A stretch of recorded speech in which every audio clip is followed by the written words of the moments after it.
The views, information, and opinions expressed in Forum 360 are those of the guests and hosts and not those of PBS Western Reserve, its partners, or underwriters.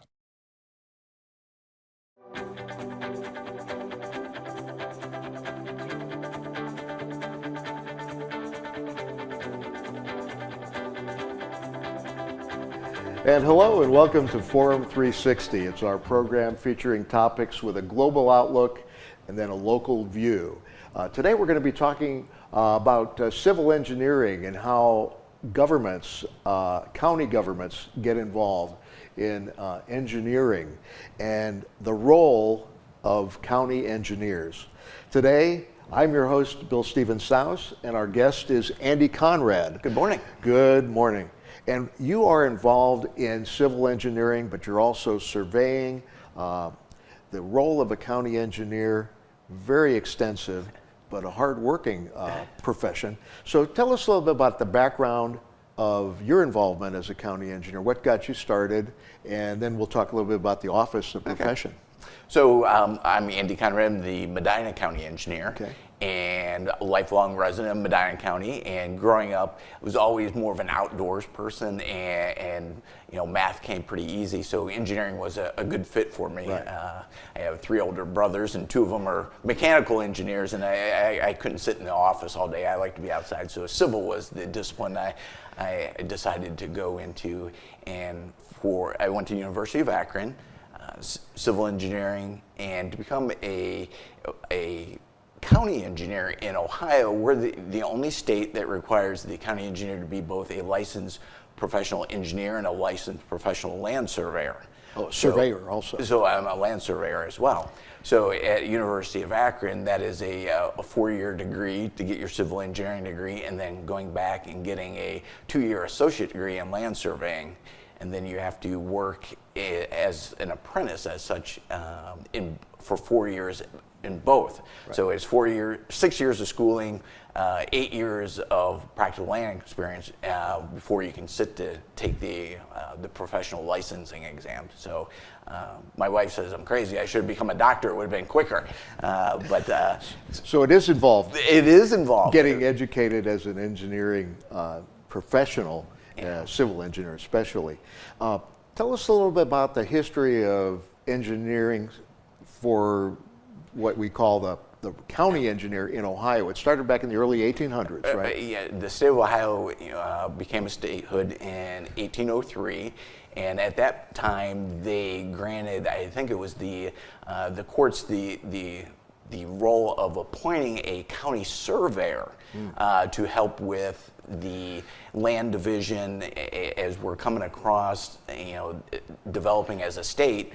Ownership of land is a big deal, right? And having accurate records of who owns what land, and the county surveyor at that time was in charge and tasked with the survey data and being the repository for that. Right. And so as the role of county engineer, it kind of evolved from the county surveyor, which was first appointed. It was a 3-year term. Then at one point it became a longer term, and then we became the county engineer as we became more of a transportation dependent role. In the early 1900s and the 1920s, it became an elected position of county engineer. But one of the interesting things is that even though we became the county engineer, we didn't lose all of our county surveyor duties, and that's why you have to be both a registered professional engineer and surveyor, is because even though we transitioned into the engineering world for transportation, we still hold the role of the county surveyor. Now, when you think about it, Andy, the Western Reserve area, which is northeast Ohio, that transitioned, from the Connecticut landowners that came here, and they sent their various surveyors. So at one point, they were independent surveyors coming from Connecticut, but then in 1803, as you mentioned, it started becoming a state responsibility. So at where we are here, the studio, Hudson in Summit County, once was Portage County, and then Medina County and Portage County met, and Trumbull County was a large one, Ashtabula, all these, Mahoning, Stark, Columbiana. So the area in the Western Reserve evolved, correct? Yeah, so currently there's 88 counties in Ohio, and yeah, the first state, the outlines of the counties look much different than they do currently. Right. A lot of them are much smaller now as we grew in the number of counties, and our borders have definitely changed. Right. Sometimes when we need old records, we can go up to the Western Reserve Historical Society and get some of the old surveying documents there.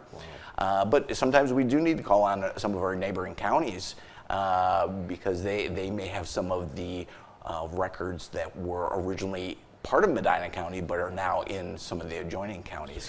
Now, you have an association that you're very active in. It's the Association of the County Engineers of Ohio. Correct. And so you interface and work together with the other county engineers, and surveying responsibilities are discussed.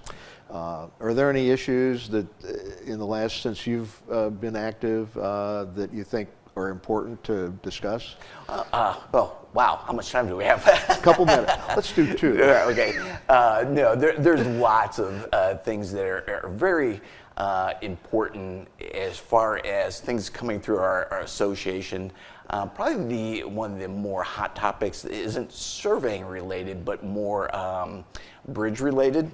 Okay. The federal government has put a lot of emphasis on evaluation and inspection of our bridges and load rating each bridge. So each bridge by load rating is what is the load carrying capacity of a structure. So you see signs that you have erected on the county roads that show weight. Yes. Must be limited. Yes. That's an interesting. So that is something that is as a kind of a reaction to the bridge collapse up in Minnesota. Right. More than a decade. The Twin ago. Cities was one of the interstates, right? Yeah.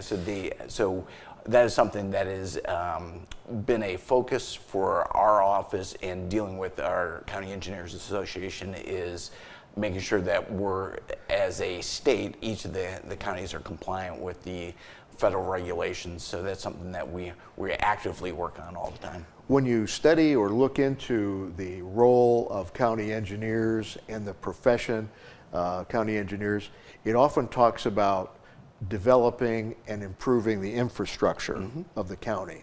So you have to oversee the projects, you have to do cost estimates, look the funding sources. Tell us a little bit about the funding sources, which many of us don't realize where your funding comes from for the roads, the bridges, and other activities. So the vast majority of the funding from my office comes from two sources.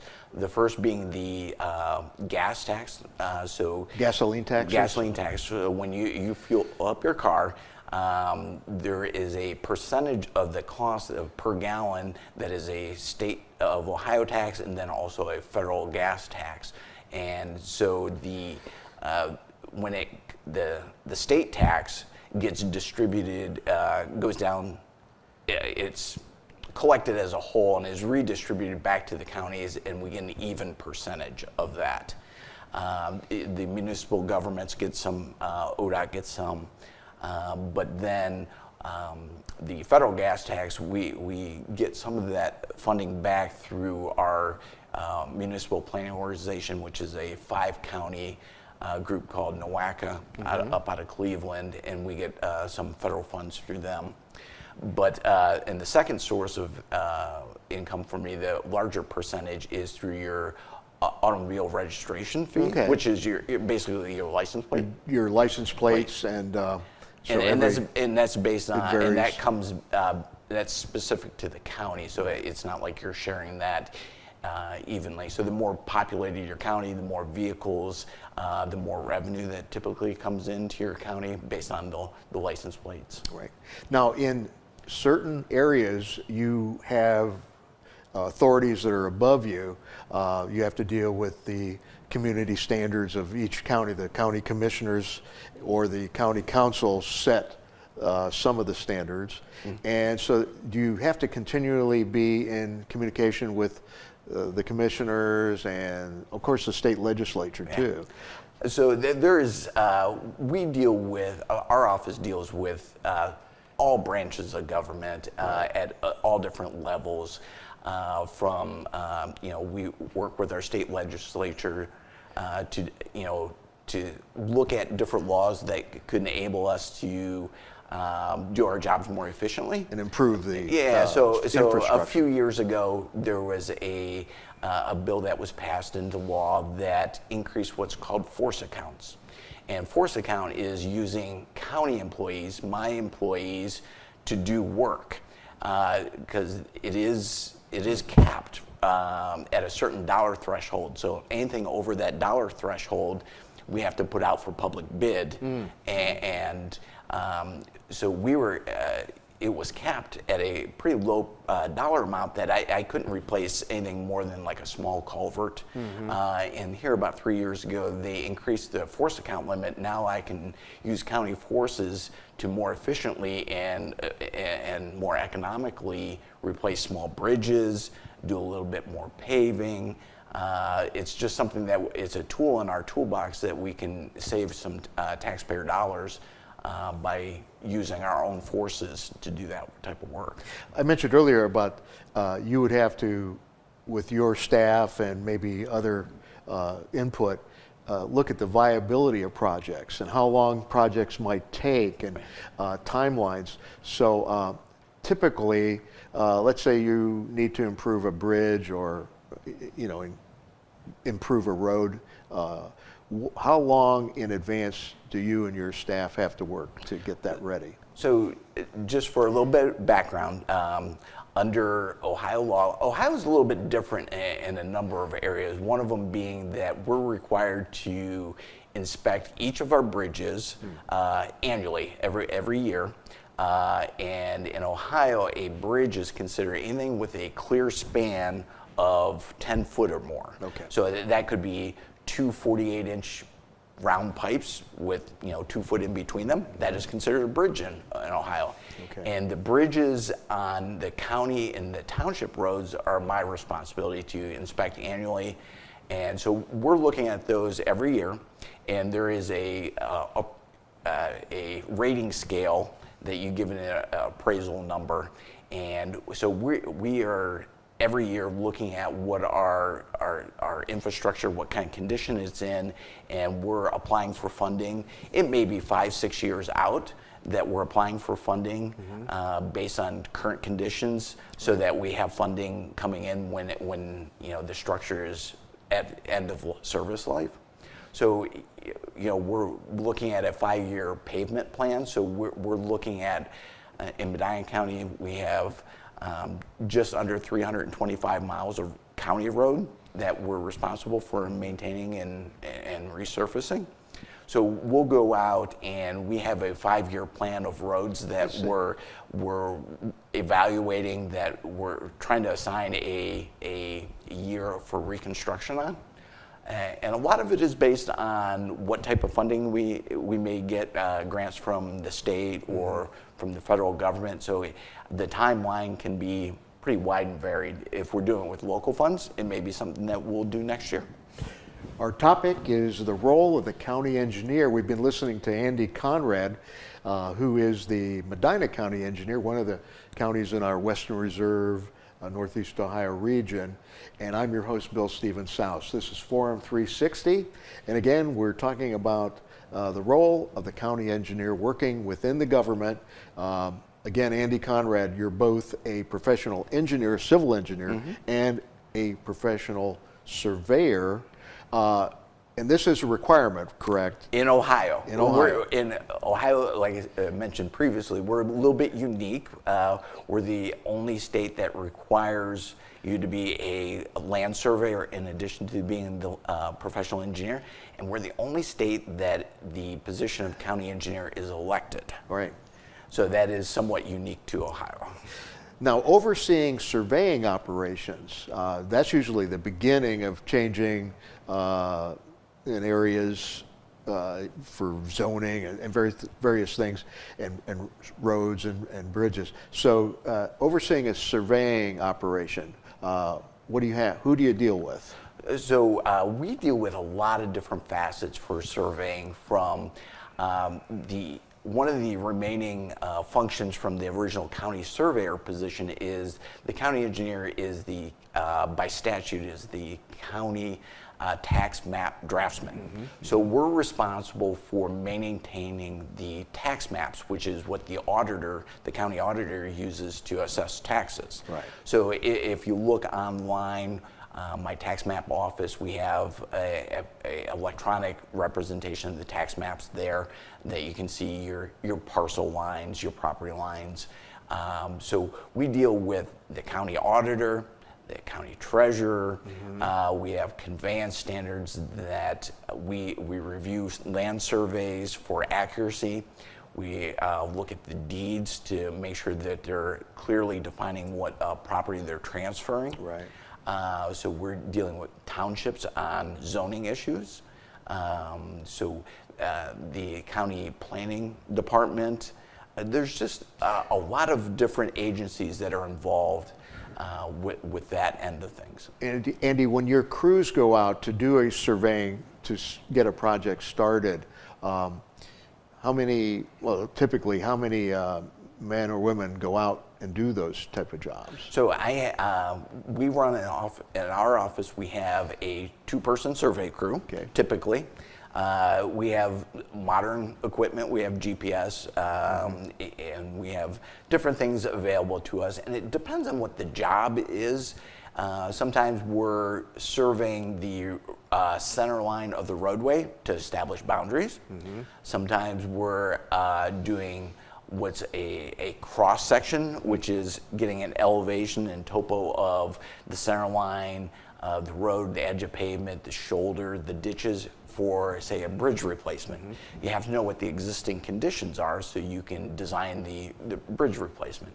We may be doing an outlet profile of a culvert. Mm-hmm. So do we need to, if it's plugged up or not draining real well, can we drain it within the road right away, or do we need to talk to a downstream property owner about getting a work agreement to maybe do some grading on their property so the culvert's functioning correctly? Mm-hmm. So we may have to do some topographic work to see the elevations on a township project. One of the roles of the county engineers, we provide the engineering, we're the engineer of record for the 17 townships in Medina County. Mm-hmm. So if they have a project where they're doing a road project or a culvert project or even a parking lot project, mm-hmm, we generally provide those services for them because we're their engineer. And that's typical of all of our counties in the Western Correct. Reserve area of Northeast Ohio. We also oversee these projects, and in advance you talked about, let's say, road projects. You have to worry about traffic safety. Yeah. You have to worry about detouring. So there's some of the things you have to think ahead. How do you set up the roads and in advance to make sure people are aware that there's going to be a detour? People are going to have to change their traffic plans. Yeah, and this is something that we work really hard at, and sometimes the motoring public sees us maybe not doing as good of a job as they think if we're trying to coordinate. We have a project that we've been planning for 5 years. Right. And we have it bid out to a contractor, and they have a schedule, and then all of a sudden we have the detour set up, mm-hmm, and maybe there's an emergency where there's a culvert on a state route that needs replaced, and they right. have to close their road, and that was part of our detour. Or just last week we actually had an emergency closure of a railroad, where we were working on a nearby road, and our original detour was down through that railroad crossing. So we had to, scramble to reevaluate where we're going to move traffic to, and I'm sure the motoring public wasn't real happy. But emergencies do happen, and we do put up, we try to put up advanced warning signs, a week or so in advance, and then give people the detour route. And for the most part, locals understand how to get around. If they're from the area, they can very easily navigate that.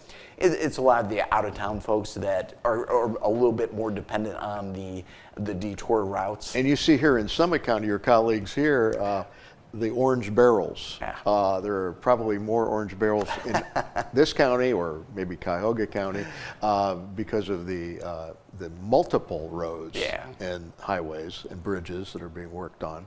So it does cause delays. And do you have to let the media know, let the newspapers know, let the radio and television stations know? Let's be planned, put the news out. Yeah, so we go through, and whenever we're going to do a road closing, we get the Board of County Commissioners to pass a resolution authorizing the closure, and then that is the closures are published in the local newspaper. We try to put them up on the website as well. So we try to get the information out, and then, like I said, the advance warning signs a week or so in advance to help give people so they're not surprised on their way to work the first Monday morning. Now, I know in many Western Reserve, Northeast Ohio counties, we see a lot of road projects where they're looking for better safety measures. So we're seeing more roundabouts. Mm-hmm. And I know to the northern part of Medina County, eastern part, I see more there. And even in the Medina area, in Summit County, heading down towards Stark County, and everywhere I see roundabouts. Tell us how that feature started to come into play. So roundabouts have been around, no pun intended, there for a long time over in Europe. And they started in Europe, okay. And they started coming over to the U.S. A while. But here in Medina County, our first one went in in York Township. It was an ODOT-led project. Right. And the roundabouts are a really good tool where you're having high-speed crashes. Mm-hmm. Typically, they're replacing an intersection that may be a two-way stop with lots of traffic, and people sometimes get impatient or they think there's a bigger gap in the traffic and they pull out and they misjudge it and can have some pretty serious crashes. Mm-hmm. The roundabouts give the opportunity for people to merge into traffic. It doesn't eliminate crashes, but it eliminates the high-speed aspect. So we do get a number of fender benders where people aren't sure if I should go or I shouldn't go. But if you're doing that at 20 miles an hour as compared to 55, you're not seeing fatalities in the roundabouts or permanent injury type crashes. Well, that's an interesting concept, is the speed. When you're doing a road and planning a road, maybe shifting some curve or something, how are the speed limits set?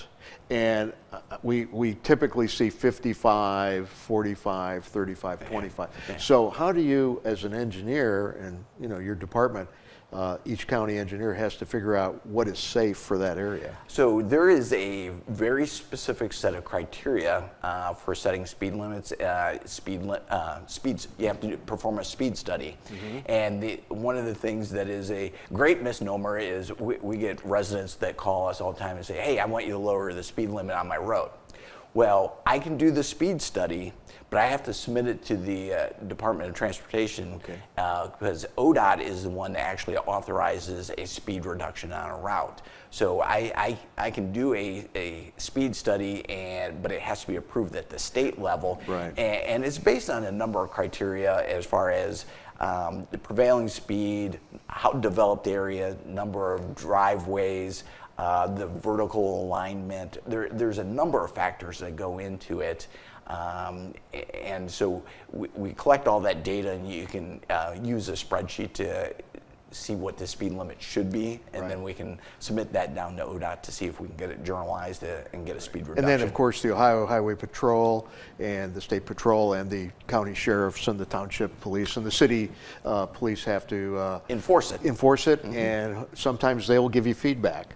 Now, we're talking with, we only have a minute or two left, but Andy Conrad is our guest. We're talking about the role of the county engineers. As far as the county government, it's probably one of the most active departments. Again, quickly, we have a minute. What are you talked about tax maps, highway, what are all the different departments that you oversee that are typical for county engineers? So probably one of the bigger things is engineering. So we're planning maintenance and new construction projects. Okay. We're also doing maintenance on like I said,